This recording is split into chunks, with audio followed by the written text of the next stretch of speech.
Let's take you to Abuja, where the federal government has announced activities lined up to commemorate Nigeria's 63rd independence anniversary. Secretary to the Government of the Federation, George Akume, earlier briefed journalists on the activities, which include a public lecture and the presidential broadcast. The SGF says the event will be celebrated low-key, in line with the present economic realities. TVC News correspondent Helen Osamide-Akin joins me on the news for more on this. Helen, bring us up to speed on these activities lined up to mark our nation's 63rd independence anniversary. Yes, well, Bosse, today marks the beginning of the celebration of Nigeria's 63rd anniversary with a press briefing.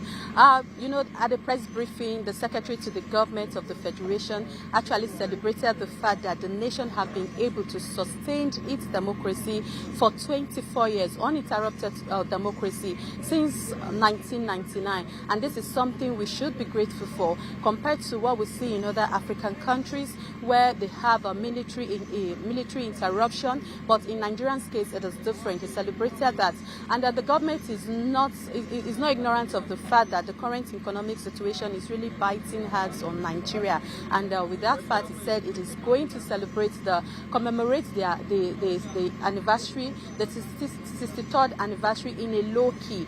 Part of the activities lined up for the commemoration include a press briefing which started today, like I earlier mentioned. Another, it's going to be a public lecture and symposium. It's going to follow with a Jumat prayer, which will take place on Friday, as well as presidential broadcast on the 1st of October, with interdenominational service on the same 1st of October. On 2nd of October, which will be Monday next week, a week from today, there's going to be a military parade to commemorate the day. The president, through the Secretary to the Government of the Federation, when he was filing in questions, responding to questions and answers, says yes, Nigeria has had difficult times. The time is not really ripe yet for Nigeria to go celebrate elaborately, but is hoping that sooner or later, with measures put in place by the government, we'll get to that stage where the country will celebrate elaborately, and we'll have world leader attending our commemoration of subsequent anniversary. Helen, hold on for a moment while we quickly listen to the Secretary to the Government of the Federation, George Akume, speaking during that press briefing. His Excellency Bola Tinubu GCFR is anchoring on the renewed hope agenda, which will improve food security, guarantee end to poverty, improve security, promote economic growth and job creation, access to capital, improve the playing field on which people and particularly companies operate, respect for the rule of law, and fight against corruption. As you are aware, the President has given his approval for this 63rd anniversary to be low-key, in line with the present economic realities. The theme of the anniversary is Nigeria at 63, renewed hope for unity and prosperity. Helen, quite importantly, the federal government has said that the celebration this year would be low-key, and that's as a result of the economic realities. Help us better understand this approach now that the federal government is taking in this regard. The federal government not ignorant of the current economic reality.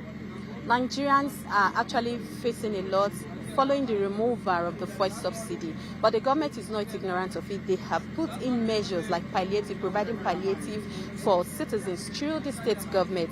Recently it was announced that the federal government released 5 billion naira for state governments to ensure they make provisions available to help pushing the effect on their citizens. The federal government has also provided some other palliatives, like providing grains, trucks of grains, to help reduce this hardship in terms of making food available in the market, to reduce the cost of food items, including transportation. The president has actually promised to release buses all over the states and even in schools, tertiary institutions, to help reduce the cost of transportation on the citizens. So these are some of the measures they've put in place, and as a result of these, they want to make the celebration in a low key to ensure that everything is okay.